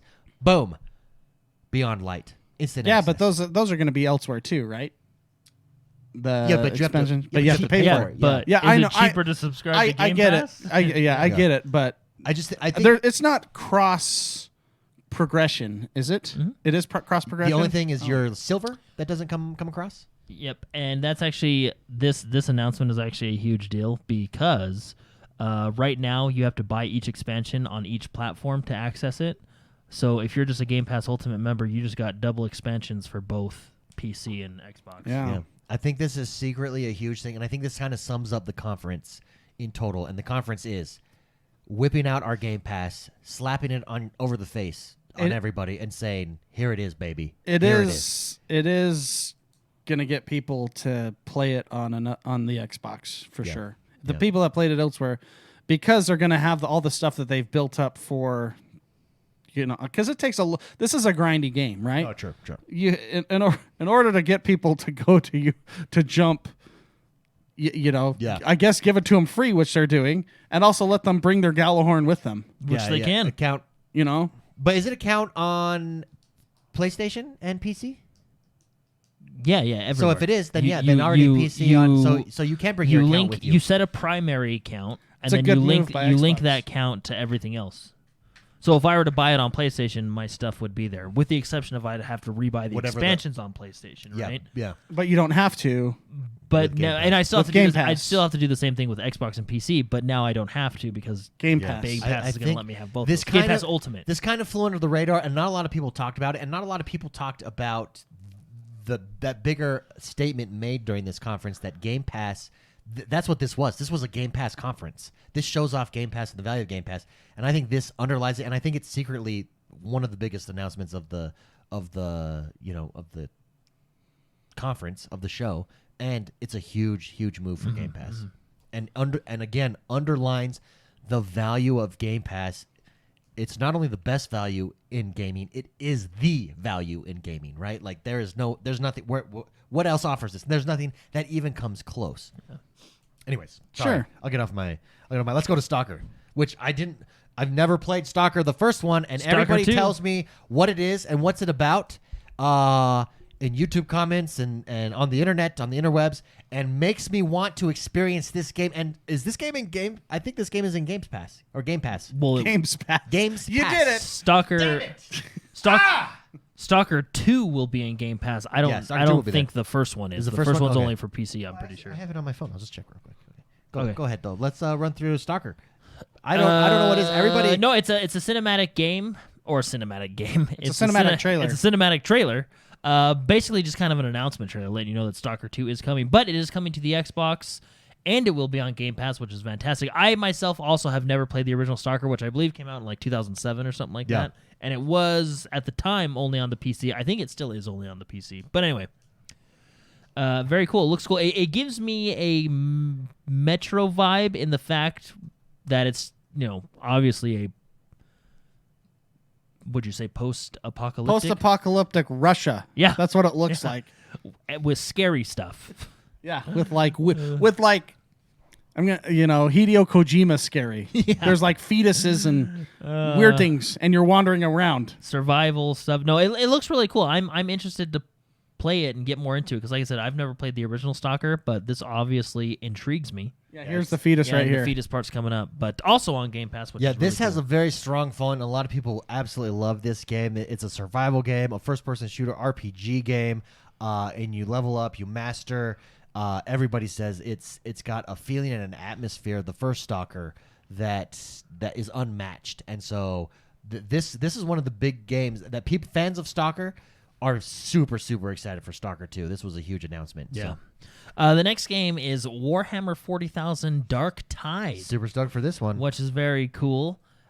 Basically, imagine Vermintide, but with Space Marines. Oh, I mean, who doesn't with guns? With Imagine guns, being able yeah. to do destruction with guns. Again, another cinematic trailer, no actual gameplay, but the announcement trailer of it, it shows 4 essentially Space Marines, if you will, or Marines of some sort, and they're going into this ominous, dark-looking building, and a bunch of zombies kind of sneak up on them, and then they stand their ground. And that's it. And the another trailer cinematic ends. trailer. But if you've ever played Warhammer, it is it's a really awesome display of death and destruction Yeah. that you wield. No, I do get A lot the of vibe. fun. Yeah. A lot of fun. I do get the vibe that this is going to be similar to Vermintide, which is kind of that Left 4 Dead style gameplay loop, if you will. Well, yeah, what gives that impression is there's 4 of you. Well, you don't know if that's you or not, but there's a group of 4 traversing some ruins. Yep. And so you get the idea that you're going to be you're having to cross a map from point A to point B, do some objectives, and there's going to be a lot of bad guys, Stuff in the minions, zombies, whatever it is, probably chasing you. And Vermintide, Warhammer Vermintide was extremely fun. Dude, I so wasn't fun. expecting it to So be as fun. fun as it was. You killed a lot of rat people. yeah. I expect this to be the same, But with guns. but with Space Marines, right? Yeah, it's so really, fun. looks really good. So What awesome. if you're the zombies? Ooh. Like So you're totally like, Twilight zoning it. Yeah, reverse Like- it. What if we're actually the guys trying to kill like the Left 4 Dead 2, where you could be the zombies and try to kill the Yeah. people. Except we're And that voice that control we the heard, whole that horde. narrator, was actually the leader of the zombies. Yeah, he was like, these people Searching. came into my house. Like, They're we're like- trying to discover. We're in the hive, and it's a hive of Space Marines.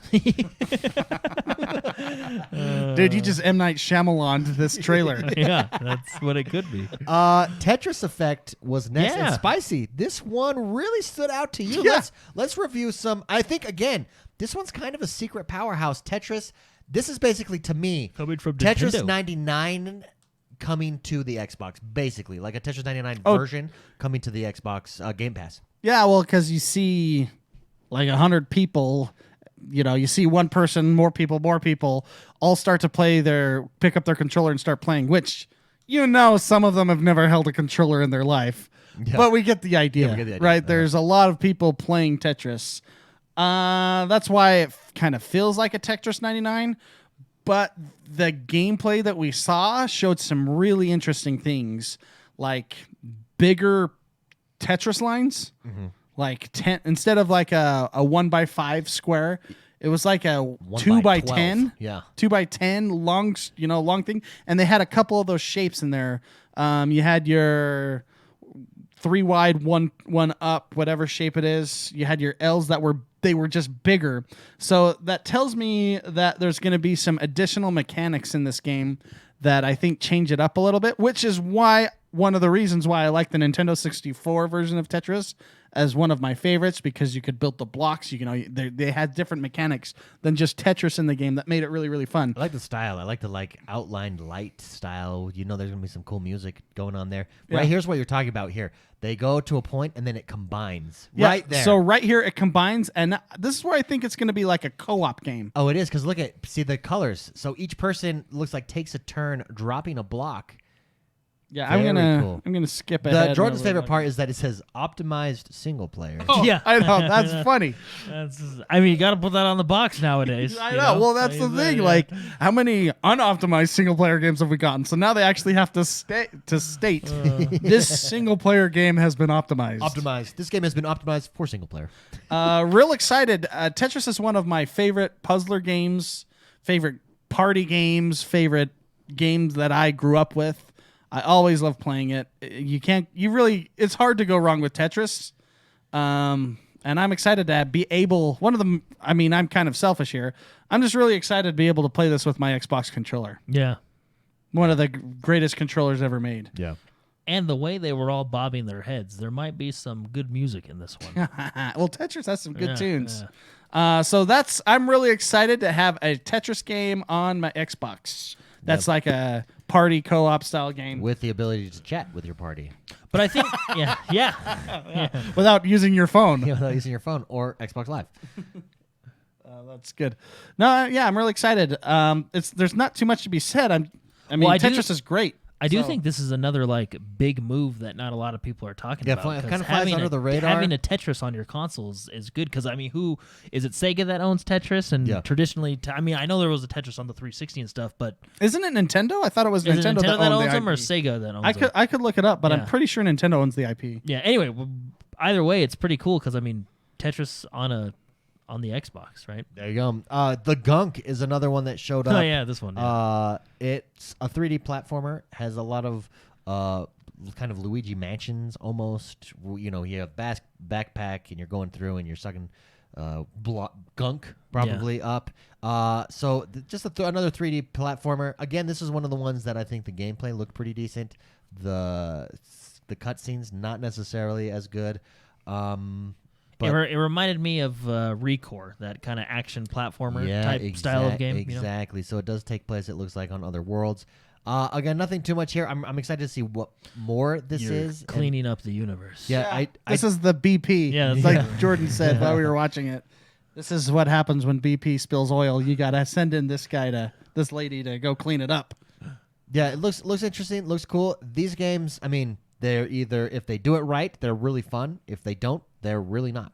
Kind of like with most games. Well, some games, though, like you can't really screw up a racing game. No, you can. You definitely can. But in the end, you can still just drive around and I have think fun. there's only one. No. I will argue that Mario, or their latest... controversial? Is this a controversial statement? Okay, this is my controversial statement. I've said it many times on the show. Yeah, the latest Mario Party. Yeah, not Mario Party. Yeah. There it is. Mario Kart. Mario Kart 8. Yeah. They don't even have lap times. Yeah. It's a racing game without lap times. That's blasphemy. That makes Sacrilege. you can screw up racing. I think, I'm just saying. To recent memory, there's only one game that did it wrong that still did it right, and that would be the first Destiny, because their story presentation was terrible. But we all played that game for a very, very long time. Dude, Because of the loot cave, man. When that loot cave was perfect I think timing. that is the one anomaly where it was done wrong, yet it worked. It was like Napster. Remember when Napster was going to shut down in a week, and so everyone took off work to download as much illegal music as you possibly could? Everything they wanted. We all knew the loot cave. The loot cave was going to be done with. And so we all sat there for a good 3 days until they patched it. But that was a thing of beauty. Let's talk medium real quick. We don't have to go in depth. This is one of the games that I think everybody that saw this is interested because it looks like something new. Well, Dual reality here in medium, where it looks like you're in a mansion, you're in a house, you're in the forest, wherever you're at, but simultaneously you're in the netherworld, right? At the same time, you're in this other world, and I don't know if you can go back and forth at the same time, or if you're in both at the same time. It's very, very fascinating, very unique gameplay. It's a horror suspense, and I'm not a huge fan of horror suspense, but I will definitely be playing this one just to experience. It's this new, unique look. Yeah. Of Well, the this game. is the one where they actually tell you they're rendering two worlds at one time, right? This game I think is this is cool. I like this kind of stuff, right? Where they're using the power of the new hardware, right? Well, and obviously rendering two worlds at once, right? What's going to be interesting is how fast can you switch between? Is it going to be something? I'm like, sure it's instantaneous. Yeah, you know what I mean. That's what's going to be fascinating about it. I think right? this game is like PlayStation's Ratchet and Clank. Yeah. Where that game, it looks as though that game was made specifically to show off the hardware. Yeah. I feel like this game, they have whoever approached them, just say what we want is we want to market the fact that the hardware is so powerful that it's actually rendering two worlds at once. Yeah. Just like Ratchet and Clank, like the rifts, mechanics of that game are, loading times with your hard drive because instant void jumps. It's the void jumps. You go from here to there, and everything's loaded. I feel like this is the same concept where. But just Well, and I like this. I mean, this is what makes me excited about the new hardware, right? I mean, what they can do. right here, look at that. Just as they show it at the same time, and in one she has like these superpowers, these supernatural abilities and powers, and in the other she's just a normal like detective that's happening. Well, and very cool. I think. I mean, how fun are the puzzles going to be? That's in this yeah. game? If there are puzzles, It's right? going to But be I mean, reminding. It like reminds me of Zelda, Yeah. like the style when you would put the water in this way, or on like is it Ocarina of Time, where you have to deal with that time temple and the things you do in this and that and this, like when you do when you're little changes what happens when you're big, I think the puzzles can be potentially really, really fun to figure out. Well, and I wonder what the replayability is going to. I mean, they haven't talked much about it. I mean, the main feature that they push is the, loading two worlds and all that stuff, right? But I wonder, like, is it going to be like, well, what if I decided to do this level in this version of the world instead of in this version of the world? Or is it going to be, you know what I mean? I wonder how it's all going to come together, basically. It's a feature I'm excited to see in practice. Yeah, amen to that. Yeah, it looks good. Medium, again, this is, I think, one that universally, this and Avowed, I think, are the two that really stood out, and then obviously Halo, but these two are the other ones that really stood out this conference. We then saw Phantasy Star Online 2. Yep, new DLC coming to it, which DLC is really great. coming. And then we jumped into Crossfire. Now, what was Campaign interesting trailer. about Crossfire is it's a campaign trailer. That is being done by Remedy. Yeah, and both of you guys are very excited for this campaign. Yeah, it looks really in Crossfire. good. Now, Crossfire is going to have its bread and butter is multiplayer aspect, but the fact that they went through and there's this really cool campaign coming that looks legit, it's next level. They're serious about this. Coming to console launch exclusive. It still says 2020, so we're getting it this year. I'd like to know when, because this game does a real. I mean, we talk about a game, Warface, right? I liked Warface because it's CS:GO on the console, right? This is, if the beta can speak anything to what the final game will be, I think this is the superior CS. Superior. I think this game will be a little bit superior than Warface, right? For sure. But I mean, the beta was better than how that, Yeah. It played But a lot more so smooth. I'm really excited for the multiplayer aspect of this because I just want CS:GO on the console. That's going to be fun. Yeah. But no, this single player trailer that Remedy's doing. Remedy is the people that do Control, Quantum Break, Alan Wake, right? Looks exciting. Yeah, It looks It like looks very good. another Michael Bay. Call of Duty camp. You know how like those Call of Duty campaigns, they're like 6 to 8 hours, but the whole time you're having the fight or flight in your body, the bloodstream. You're like, oh, that's awesome. It's like you're a kid again watching wrestling on TV, and you're like, yeah. So there DDP. So there is a discussion. There is a discussion in chat on that this game underneath at the end says it's not on Game Pass, and it's because it's a free to play game. So free to play games, like technically, don't need to be on Game don't Pass. need to be on Game Pass, right? So, I mean, Well, didn't Microsoft announce that every game during this will be on Game Pass? yeah. So I mean, even if Is it's, this the loophole? But let's say like, it's not technically on Game Pass. I mean, it's free to play. It's free to play. So Crossfire X. Will the campaign be free to play? Yeah, I I'd believe the assume. entire thing is free to play. Yeah. Fascinating. But I guess we don't know. Okay. And then after Save the World wasn't free. After Crossfire, Fable. Yep. It's official. It's here. There was rumors last week. The rumors ended up being true. Fable. We finally got it. We finally got the acknowledgement. It was just a cinematic in classic Fable fashion. Very tongue-in-cheek. Very. This actually looked really pretty as well. Yeah. Well, cinematic trailer, but it's not hard to make those look pretty. Well, it is, but it's more common now. Yeah. I think it's still difficult to make things look pretty in a cinematic, but it's you still have to be a professional to do it. Otherwise, you get like those other ones where they're like still framed, slowly moving ones that Blizzard does all the time for Hearthstone. Oh yeah. You know what I'm But talking even about? those still look good. It's the style that looks good. Yeah. I just think that's a shortcut. That's a shortcut way to make a trailer. A budget cut. It really is. Yeah. Like, I mean, I don't know. Doesn't seem like it's too hard. Yeah. That seems like that's easy. But yeah, Fable's coming out. It's basically just an announcement. Trailer, well, right? and we haven't had an announcement yet. Yeah. So, well, there is a system to everything we do, and we needed to be notified that there is a Fable in progress being developed.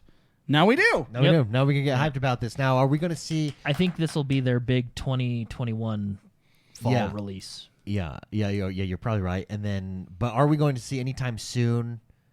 I think do we see gameplay release I think of next this at all? year. Do we see world? Do we see what this is about? There was headlines that I saw. I didn't read it. I know, Jordan, you looked into it, that this is an MMO. You don't think that that's the case? Wasn't there a story? Or maybe No, it was that I it was think- MMO mechanics. Yeah, I think it's going to be a lot like how Forza Horizon is, that easy drop in, drop out after the first 2-3 hours of gameplay. Yeah. Hopefully they don't do that in Fable. Hopefully they make it like, here's Tutorial Island, and now you can play with your friends. Yeah. But Wasn't Fable the one with like the little orbs? That Yeah, was your Albion favorite? orbs. The Albion orbs. Yeah. Maybe you they bring just- that back. That'd You be can turn hilarious. those on and you just see floating orbs all over the map. Oh, hey, you we're run playing up to with one, friends, invite. kind I've of. seen Jordan float by me before, yeah. and I think he called me after. Hey, I just saw your blue orb. I just flooded Yeah, by I you. saw your Albion orb. Well, there you go. That's the game's game showcase, Xbox Yeah. Game Showcase conference. No, but I think Mark is right. I think this is just an announcement. I think the next time we'll see Fable is next year during their E3 Okay. style. I mean, thing. regardless, Agree, that's, yeah. this is this kind of sealed up the conference very nicely. Again, I think there's two things that are the focus here. I think this was meant for Xbox people, and then it's a catalog of Game Pass. And- it's showing off the value of Game Pass. Did you notice they're following that trend? No number. No number. This is Not- back to it's Fable, not baby. Fable, Fable. 4. Fable there'll be- Infinite. Maybe there'll be Fable. They should just name everything Infinite. Yeah. Amen. There you go. That's the conference. Let's get to our questions. The segment of our show where we answer your questions. Do you want me to that hit you this? Submit. Yeah, hit it. Of course. There. I'll hit it. There you go. There it is. Oh.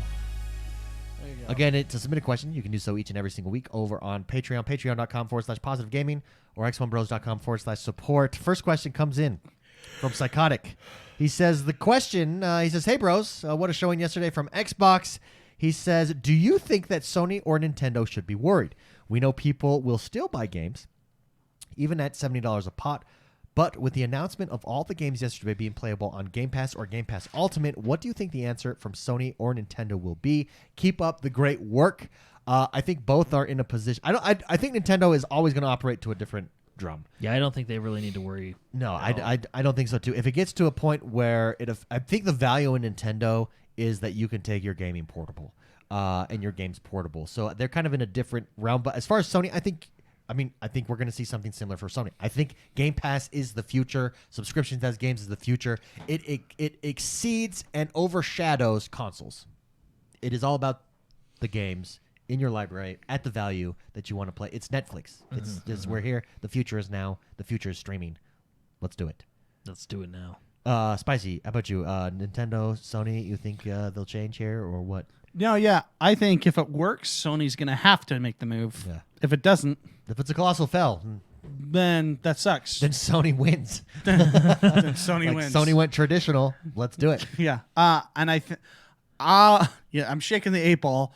It all looks good, you know. all outcomes look like it's going to happen. So it looks like it's being successful. I noticed that at this conference we saw, I think it was Phil Spencer or somebody said that they have more than 10+ million Subscribers, yeah. subscribers. They've confirmed. That seems like a pretty solid number. yeah, and it's grown a lot, right? Yeah. Solid number with a monthly. So it's working. I feel as though if it works, Sony is going to have to jump in. Yeah. That's what There you go. jump in. There we go. That's isn't that the Xbox slogan? Yeah, jump jump in. in. Jump in. That's funny. Psychotic, great question. The next one from Poker Fraud. Jordan, I want you to really take this one. Poker Fraud says, finally, 100% confirmation on Fable. What do you guys want to see from this game? I would like to see something on the scale of Zelda Breath of the Wild and a complete reboot of the story, if not a new story altogether. Jordan, man, give me thoughts. What do you want? I to see think from Fable? I think it'll be a new story altogether. I mean, with Fable, you could just say, 1,000 years later, and here we are, right? And they can make up whatever they want, right?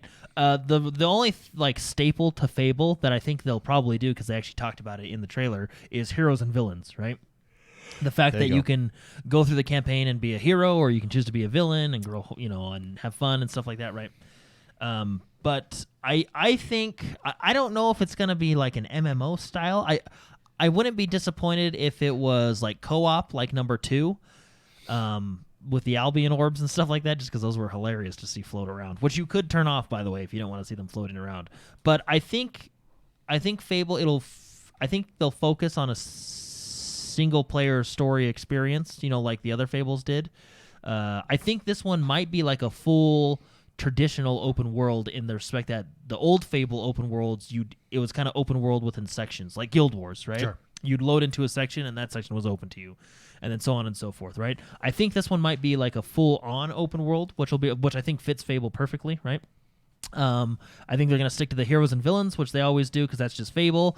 Obviously, it's going to have its whimsical humor, we like saw a that, frog eating a fairy, right? All that stuff. But when it comes to the co-op stuff, that's where I don't know if they're going to do a little bit of co-op like they did with Fable 2, or if they're going to, stick to kind of a single-player thing. I think I don't know. Would you I feel like rather see co-op or not? Co-op was fun if it's real co-op. You know what I mean? The fake co-op we talked about. If it's co-op, like for example, if you and Mark jump into my world and we all progress together, that's fun. If you guys jump into my world and then take nothing back, you know what I mean? And then you still have to redo everything you just all did. the missions, right? I understand, like, if I'm further ahead of you, then we jump into your world and then we catch up, right? But you're still progressing. You know what I mean? But anyway, so I think they might go the route of Fable 2, where there will be some co-op element. How in-depth it is, I don't know. But, I mean, it's hard to say, because with Fable, I think you can get away with a single-player story and just be fine. I mean, traditionally, it was a single-player story. Even the co-op in Fable 2, it was there, and you can have fun with your friends, but it was single-player, right? Yeah. But anyway, I'm excited for it. I mean, it can't be any worse than Fable 3. You always got to get that jab in there, don't you, man? You always got to get that jab in there. A great question, Poker Fraud. Thank you very much for writing in. Can I give my answer? Go It'll ahead. be What do shorter you- than his, Okay, because go he hit a lot of talking points Yeah. that I like. No, I just want like a solid RPG where there are secrets in the game, and then I can get legendary weapons like the other Fables. Mm-hmm. I loved finding like that bow that's hidden behind that monster door. Yeah, Stonewall people. Yeah, the Stonewall people. I love that, and it's just like the traditional classic RPG. And Fable had its own charm. And kicking chickens. And yeah, you can kick chickens. I remember First time you kicked a chicken? I remember how unique of an idea it was for the first time to have morality change your character in a game. Whether it's like if you want to be a good character or a bad character, they let you do it, and there's consequences of doing that.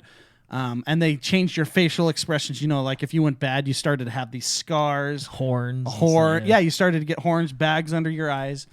And I thought that I think that was the first game that I was ever introduced to where they added like a good bad morality system that changed how people treated you, changed how you looked. And I thought that was really interesting to introduce to it in a game. And you could get married and have babies. Correct, yes. Like, You'd have to find the rings, right? Yeah. You have to like, she's into me. Okay, let me get her. she's into me. She's into me. I think she wants it. You can buy a house. That was more so in Fable 2, right? But No, but like the traditional RPG, figure out puzzles, find badass weapons, meet interesting characters, do the quests, and have that Fable charm. I mean, that's why we love Fable. Yeah. So that's what I want. Great question. Thank you very much, Poker Fraud, for writing in. Calm Brown writes in, and we'll let Jordan start with this one. This is an ethical question here. Controversial? Might be controversial. we've had a lot of I hope so controversial. because he's already done Yeah, two, it's and a I two. have over One two. more. One. more. Well, you have one, and Dave. It's been a very controversial. No, but episode. just you. We did an Oh, over under on over-under, how many Yeah. controversial comments you'll have this show. Calm Brown says, "Hey, bros. Hope you're doing well. Thank you very much, Calm." He says, "My question is, do you think it is okay to say that you've 100%ed a game if you've used a strategy guide?" He says, "The reason I ask is because I personally don't think it is. For example, a few years ago, a friend of mine completed GTA 4 using a guide and was really proud of it. He found and shot all the pigeons with a book telling him where they were rather than finding them himself. This is an interesting question. To me, this feels like cheating yourself. Maybe game developers should make 100%ing a game a bit more achievable and not impossible without using a guide. But doesn't it take away from the satisfaction of achieving the task yourself? Thanks a lot, Combe Brown from Maidenhead, UK. Thank you very much, Combe. I actually think that's a really good question. A divisive question, I'm sure. But there is one thing. I'll give my first impressions here, and then we'll give Jordan, because Jordan's really Jordan utilizes strategy guides. I don't. I'm a purist. And Spicy doesn't. Because I want to... I do think that satisfaction still exists in a game where even with the strategy guide, it is still freaking hard to do X, Y, or Z, right? To do, let's say, this certain achievement. Even with the strategy guide, it's still super hard. I still see why there's like, I still did it, right? Like, I'll give a prime example, Red Dead Redemption 2. In order to 100% that game, it's tough without the achievement guide. Very tough. Even with the achievement guide, it takes so much time. And so that does bring up the question, should they make it more achievable for that? I don't know. I don't know then if they it's couldn't sell their strategy I don't know guides. if it's a cheating, but in certain parts I do think it is. Like, for instance, what's the cube game that when we were achievement Okay, hunting? well that was okay. That's because we were trying to beat... Okay, Yeah, there's that's not a okay. real there's no satisfaction in but that. the That's rule just getting the rule is if you don't have to look at the screen, it's cheating. Because in Qbot, you literally just looked at the combination, and then you did not have to look at the screen to complete that game. Okay. That's my opinion. I'm not really a super achievement hunter person. I've done it to a couple games, 100% a couple games that I really wanted to.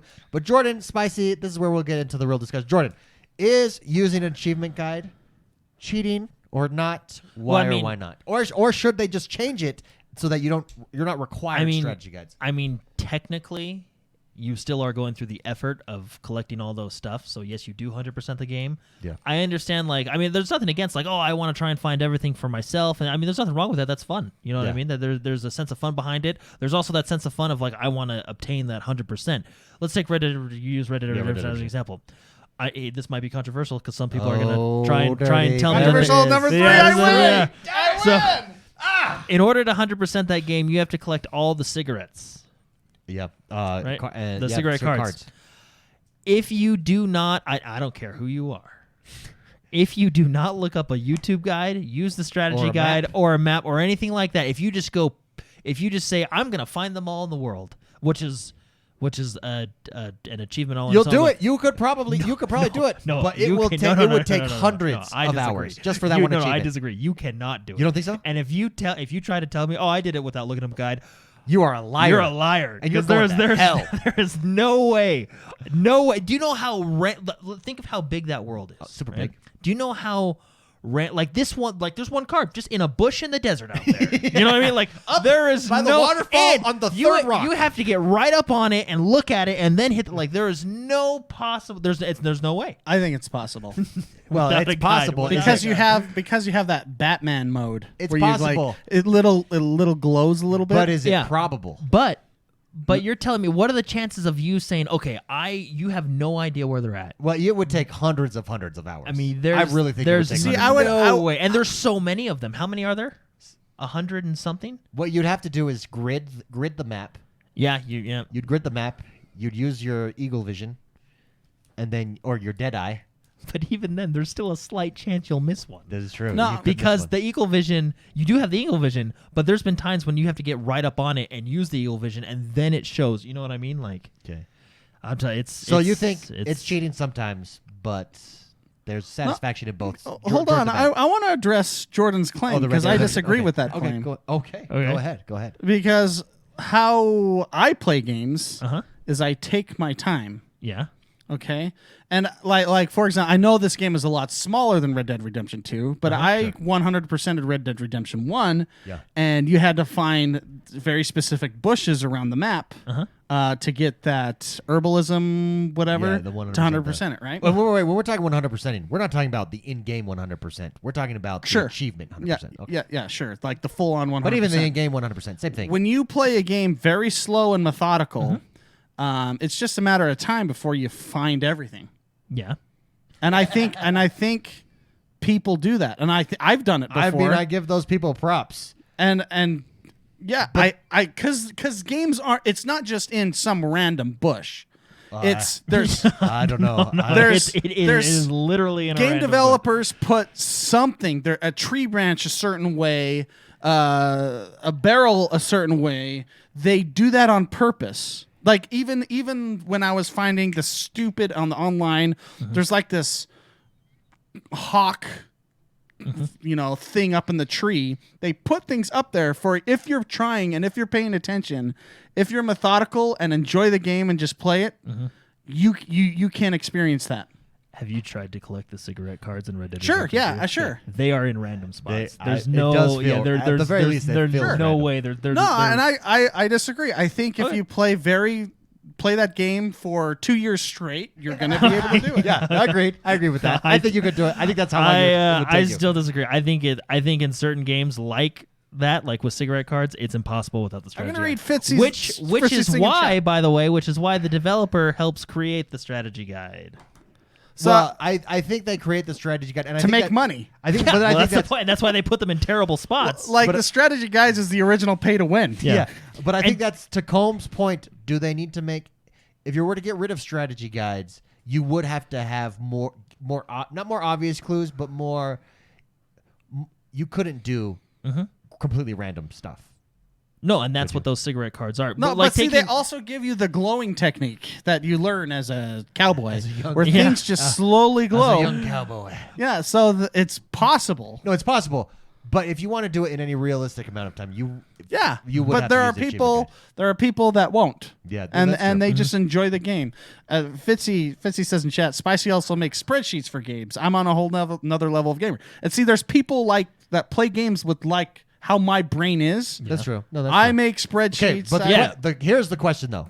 Let's get to the question. okay, Is using a strategy guide, and I just want a yes or no. We don't need a why. okay. Is using a strategy guide cheating? Yes or no? No, I don't think so. So I'm gonna say, it's kind of a weird question because I think this is a personal question. I feel as though I don't tell you that it's cheating, but I would feel like for me, I would feel less satisfied. if I were to do that. Okay. But don't tell me how to play the game, and I Yeah. won't tell you how to play the I game. agree with that. I think You- that- you know what I that's- mean? I think that's a really good answer. Yeah, absolutely. There you go, Colm. It does sound like Colm did tell his friend he was playing it wrong. So, I'm just kidding, man. Thank you very much for submitting the question. Great question. Last one of the day comes from Third Shift. He writes in and says, "Hey, bros. I lost power for a short period this week, and instead of gaming, I was finally able to spend some time fiddling around with myself." No, he says fiddling around, playing my instruments, which has gotten me back into a hobby again, taking up more of my free time. My question to you all is, if gaming was somehow taken away from you, what hobby of yours would take up a lot more of your free time? And also, besides what you're already paid for, do you have any hobbies do you feel you're good enough at that you could make that a side gig? Thanks for all your hard work and keep it up. That is a really good question. I'm building a motorcycle right now. There you go. You would do more motorcycle building if there was no gaming in your life. Archery. I do a lot of archery as well. Oh, do you? I didn't know that you did archery. I would do golf. I don't golf that much lately, but golf would be my golf is my real life video game. Yeah. And when I can't golf, I enjoy playing video game golf. So there you go. Spicy would do music. He's really big into music, big into drums. So I'll answer that. For him. He would definitely Do music. Do music. He had to step out for a hot second. Great question, Third Shift. Thank you very much for writing in. Appreciate that. Since he's not here, it's physically impossible to find all those cigarette cards. And I'm just going to say that while he's not here. Just Yes, screw that throw guy. that in there. Yeah, Hey, yeah. Physically impossible. Screw that guy. He's coming back. He's coming hey. back. Oh, Oh, hey. He's coming back. Be quiet. Anyways, guys, thank you very much for writing in. Appreciate it. Jordan, what are you gonna be playing this week? I'll try out that Grounded. Yeah. Grounded. So expect some first impressions from Grounded. I think it's all got us super curious. How about you, Spicy? What was the question? What are you gonna be playing this week? Games. All right, well, there you go. So I snuck out for a sec. My mom brought over some artesian bread she made. Oh, cool. That looks, So- that looks good. Artisan. Yeah, it was Artesian. sick. So I Ooh. brought. Ooh, and she it's brought warm. that over. Yeah, it's still warm. yeah. So Yeah, I like it. Very nice. love my mom. Thanks, Bob. Yeah, thank you. Yeah. And that does us for this week, everybody. Thank you very much for tuning in. Thank you for hanging out. It's a big week for the Xbox family. If you're an Xbox gamer, it's an even bigger week for Game Pass. I think that strategy is clear. I'm very excited to see what we get in the coming months. I'm excited to see more about the console, and I'm excited to see more gameplay for these games. That's when the real hype begins, when we start to see gameplay and see what the games are all about. Because even though we saw gameplay for Halo, we really don't know what it's about. I mean, we know what the general story of Halo is about, but how the gameplay's changed and stuff like that. Have a great rest of your week, everybody. Thank you for stopping by, and we'll see you guys next time.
There's Valhalla. I'll just be able to jump in.